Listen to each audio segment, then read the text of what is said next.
Inophe was the sort of place for which the globe moved backward. While the rest of the world progressed, barren Inophe slid further and further into the past. 70 years of drought had reduced the duchy's meager croplands to endless sand dunes. The people harvested their gardens of cacti for water, and they existed in a system of bartering. A length of homespun cloth in exchange for the chore of mending a fence, a dozen eggs for a tincture to ease a toothache, and on special occasions, a goat in exchange for a small sack of precious imported flour. "It's a beautiful place, despite everything," Duke Richard Bayford said as he rode his horse to the edge of a plateau that overlooked the soft brown landscape, broken up here and there by the lean branches of ironwood trees and the yellow flowers of acacias. He was a tall and wiry man, his face wrinkled by 4.5 decades under the relentless sun. "It's a beautiful place because of everything," his daughter Elodie chided gently as she rode up beside him.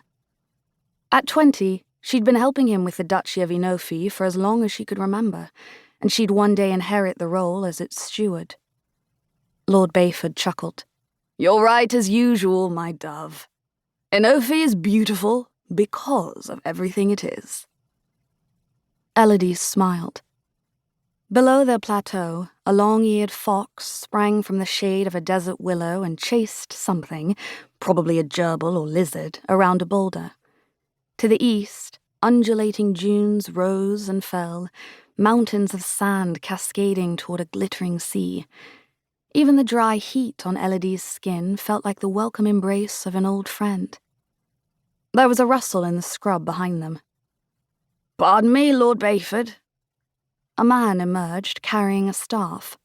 A moment later, his herd of bearded grey desert goats followed, indiscriminately biting off the heads of spiny flowers and their thorned stems and swallowing them whole. If only the people of Inophe had such gums and stomachs of iron, they'd be able to survive much better in this harsh clime. "Good day, Lady Elodie." The shepherd swept off his tattered hat and dipped his head as the Duke and Elodie dismounted. "How may we be of service, Emmanuel?" Lord Bayford asked. Your lordship, my oldest son, Sergio, is about to be married, and he'll be needing a new cottage for his family. I was hoping that, you might be able to..." Before the pause could grow awkward, Lord Bayford jumped in. "You need building materials." Emmanuel fiddled with his staff, but then nodded. Inophian tradition held that fathers gifted their sons with new homes on their wedding day, and mothers gifted their daughters with handmade gowns. But decades of impoverishment meant it was harder and harder for the old ways to continue. "It would be an honor to provide the materials for Sergio's cottage," Lord Bayford said. "Do you need assistance with its construction? Elodie is particularly good with rigging solar stills." "True," she said. "I'm also good at digging latrines, which Sergio and his wife can use after they've drunk the water they collected in the solar stills." Emmanuel's eyes widened as he stared at her. Elodie cursed herself under her breath. She had, unfortunately, a gift for saying the wrong thing at the wrong time. When faced with social interaction, especially the expectation that she say something, Elodie seized up. Her shoulders tightened and her throat went dry, and her once coherent ideas tumbled on top of one another like books from an upended shelf. Then she'd end up blurting out whatever thought had landed at the top of that pile, and it would inevitably be inappropriate. That wasn't to say she was unappreciated. The people respected her devotion to Inophe.